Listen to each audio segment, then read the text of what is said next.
Hello friends, नमस्ते। तो मुझे पूरे 2 दिनों की छुट्टी मिली है और इन 2 दिनों में मुझे लगता है कि मैं ज़मीन को आसमान और आसमान को ज़मीन कर दूंगी।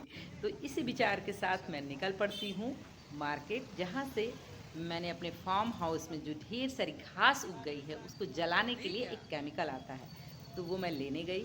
और कचहरी चौक जाते समय रास्ते में मुझे दिखता है छठ पूजा की तैयारी में लगे हुए पूरा मार्केट, लोग जो कि शॉपिंग कर रहे हैं और ढेर सारे फलों की दुकानें हैं।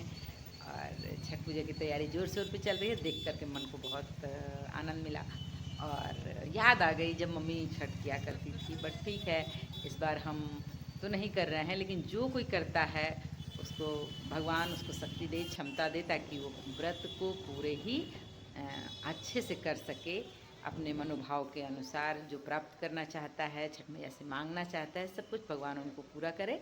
और फिर हम पहुंचते हैं पेट्रोल पंप तेल लेने के लिए, क्योंकि हमें काफ़ी दूरी तय करनी थी।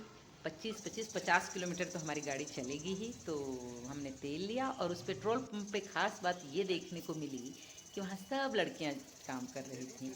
तो मैं उन लड़कियों को, सभी लड़कियों को कहूँगी कि आप जो भी कार्य करें अपने काम पर गर्व महसूस करें। और इस तरह हम आगे बढ़ते हैं। ऐसा लग रहा था जैसे हम लॉन्ग ड्राइव पे जा रहे हैं। और हाँ, मैं अपने दो बच्चों के साथ गई थी, बच्चा और उसका एक फ्रेंड। और ये लड़के पूछो मत भाई साहब, ये इतना मजाक उड़ा रहे थे।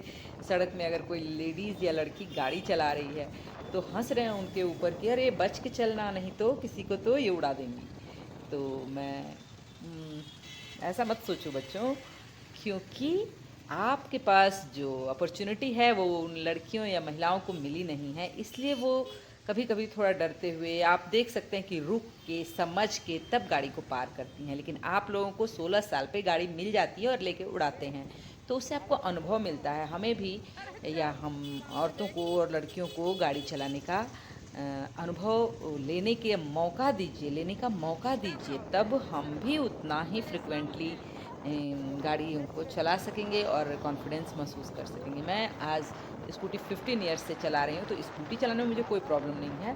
और फोर व्हीलर बस छुआ है मैंने 2-4 बार। तो मैं नहीं चला सकती हूँ। तो मुझे मौका मिलेंगे जब एक्सपीरियंस होगा। यही प्रकृति का नियम है कि जिस चीज़ को आप बार बार करेंगे तो वो सीखेंगे उस चीज़ को। तो मैं हर लड़की को बता रही हूँ या कह रही हूँ कि आप सभी भी हर वो मौका छोड़िए मत। और आप हाथ आजमाइए, अगर गाड़ी चलाना हो, कोई काम सीखना हो, किसी काम में आगे आना हो तो ज़रूर करें। तो अब हम पहुँच चुके थे और यहाँ देखते हैं तो बहुत ढेर सारी घास लगी हुई है। और इस पे जो केमिकल है, मेडिसिन है, उसको बोला गया है कि जब धूप निकली रहे तब आप घास पे छिड़कें। और आज बादल छाया हुआ है तो आज हम नहीं डाल सकते हैं। उसके बाद हम इधर उधर घूमते हैं, कुछ जानकारियाँ लेते हैं कि फार्म हाउस पे और भी कुछ चीज़ें हम लगा सकते हैं क्या, या कोई काम कर सकते हैं क्या। सोचा बहुत कुछ करने के बारे में, पता भी लगाया, लेकिन शायद ये संभव नहीं हो सकेगा कि अभी वहाँ कुछ किया जा सके। तो बस उसकी सफाई हो जाए तो फिर नेक्स्ट डे आने का प्लान करते हुए हम लोग ढेर सारे विचार करके आगे बढ़ गए। और हाँ, गांव के सब्जी मार्केट कितनी मस्त, एकदम फ्रेश ताज़ी सब्जियाँ, हरी हरी लाल पीली, फूल भी रखे हुए थे। ये सनई के फूल बहुत टेस्टी बनता है और पेट साफ करता है। सनाई जो है वो पेट साफ करता है। तो साल में महीने भर लगभग ये रहता है और इसे खाना चाहिए। एकदम फ्रेश ताज़े टमाटर, क्या बात है। इसे मैंने ख़रीदा और फिर जो भी है नई नई चीज़ों को एक्सप्लोर किया। जिसको लेना नहीं था मैं उसको भी पूछ रही थी कि भाई ये क्या है और कैसे मिलेगा। घर में प्रयोग होने वाली हर वो सामान, वस्तुएं, साबुन, तेल, जितना कुछ प्रोडक्ट होता है सब कुछ गांव के लोग ये इन्हीं हाट बाज़ारों पे डिपेंड रहते हैं। और देख रहे हैं, ये चप्पल, जूते, हर चीज़ इस हाट में मिल रहे थे। ड्रेस, कपड़े, एक छोटी सी बाजार जिसमें ब्रश, बिंदी, हाँ बिंदी, ये बिंदी तो मैंने भी खरीदी, क्योंकि बहुत अच्छा होता है। और हमारी बिंदी रोज़ गिर जाती है, लेकिन ये गांव के लोग जो एक दिन लगाते हैं उसको एक सप्ताह बिंदी को पहने रहते हैं। इतना अच्छा राल होता है इसका। तो रोज़ मेरी तो गिर ही जाती थी, तो मैंने क्या किया कि मैंने भी लिया। पूरा मार्केट विजिट करने के बाद ऐसा लगा कि जैसे महंगाई शहर में ही नहीं गांव में भी है, लोग उतने ही पैसे की ज़रूरत गांव वालों को भी है, तो महंगाई बराबर थी। बस अंतर इतना था कि सभी चीज़ें फ्रेश थी और यूनिक यूनिक थी भाई। ये आरू है, आरू फल। ये क्या है?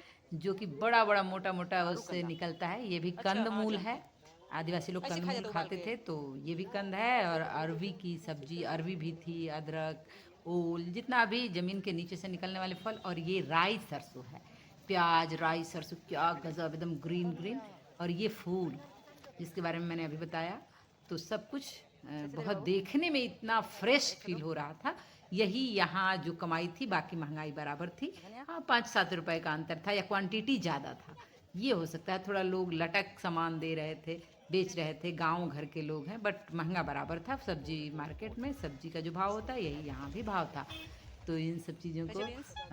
एक्सप्लोर किया और वहाँ के ये भाई लोकल ऐसे मत चीज़ें बोलो, हमारे खाई। खेत है, हम लोग भी उगाते यहाँ हैं, का बेचते हैं। धुसका, अच्छा यहाँ बात का है। इस तरह का खाना कुछ महंगा कुछ तो चीज़ें होती हैं। यहाँ का लोकल जो फूड है, तो वो टेस्ट किया, फिर हम लोग आगे बढ़े बाजार। और घर आ गए। So thank you very much. और मैं कभी नहीं। ऐसे ही हमारे साथ बने रहिए और ऊट पटांगी चीज़ें देखते सुनते सब्जी रहिए। एक